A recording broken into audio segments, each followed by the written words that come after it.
Hello friends जय जगन्नाथ सांग मैंने जानी आग को सुभद्रा योजना टंका आसवाई जाऊँगी तेणु सुभद्रा योजना टंका डीबीटी थ्रू ही आसो डीबीटी फुल फॉर्म हूँ direct benefit transfer. Direct benefit transfer through आपण पीएम किसान पैसा कालिया पैसा जेकोसी गवर्नमेंट थ्रू जेकोसी पैसा आसी था यह डीबीटी थ्रू ही आसी था। तेणु आपण मैंने सुभद्रा योजना टंका आसवा पूर्व आपर एकाउंट को थोड़े चेक कर नियंतु आपण एकाउंट रे डीबीटी मोड ऑन अच्छी कि ना। जदि आपर इनएक्टिव थी तो आपण मैंने बैंक जाई एक्टिव करेंगे। जदि एक्टिव न करेंगे ताहले आपण सुभद्रा टंका आसीपर ना एकाउंट को। तेणु ये भिडियोटी बहुत बहुत बहुत इंपोर्टेंट। तेणु ये भिडियोटी को स्किप करूँ ना। आज मुझे भिडियो जनइबी केमी आपण मैंने डीबीटी चेक करेंगे घरे बसी। जदि आपण मानकर इनएक्टिव थी ताहले आपण जाई बैंक रे केवाईसी फॉर्म दे आपण मैंने या एक्टिव करेंगे।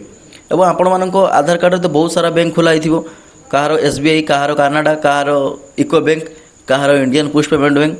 तेणु एत सब बैंक रे गोटे ही बैंक डीबीटी एक्टिव बैंक होता है। तेणु आपण मैंने केमी चेक करेंगे आपण को कौन अकाउंट को पैसा जीव। तेणु चलतु भिडियो देखा जानी मुझे भी फेक वीडियो बने ना मु सब रियल वीडियो ही बनई थाए। तेणु आम केमी डीबीटी स्टेटस चेक करवा ये भिडियो आम आज जाना। डीबीटी आपण मानक लिंक अच्छी कि ना देखापी हेले आपण मानक क्रोम ब्राउजर ओपन करने पड़ो से आपण सर्च करने पड़ो UIDAI तापर फास्ट वेबसाइट उपर क्लिक कलापर आपण आधार वेबसाइट खोलीज।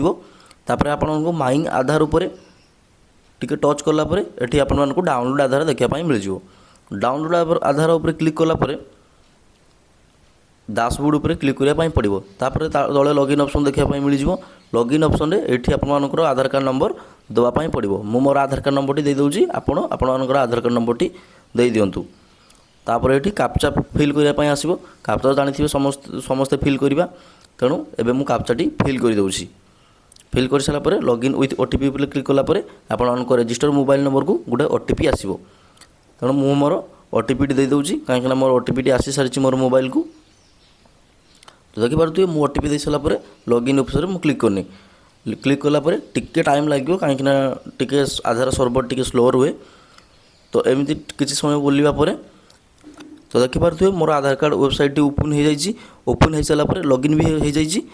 ये बैंक सीडिंग स्टेटस देखापी मिल जाए। क्लिक कलापर ये मोर देखा कि इको बैंक रे मोर एक्टिव अच्छी। जदि आपण एमती किसी अलग बैंक रे आपनकर एक्टिव देखौची ताले आपनकर ठीक अच्छी से बैंक अकाउंट भी पैसा जीवो। जदि आपनकर एमती किसी इनएक्टिव देखौची ताले आपण बैंक जातु। बैंक को जाई बैंक रे आपण माने सेठी जाई केवाईसी करी तांको डीबीटी मोड ऑन करिया पई कहंतु। तापरे पुनी चेक करंतु ऑनलाइन वेबसाइट रे। जदि वीडियो भल लागी वीडियो को लाइक करंतु एवं चैनल को सब्सक्राइब करंतु। रोहित सांग माने जय जगन्नाथ बाय।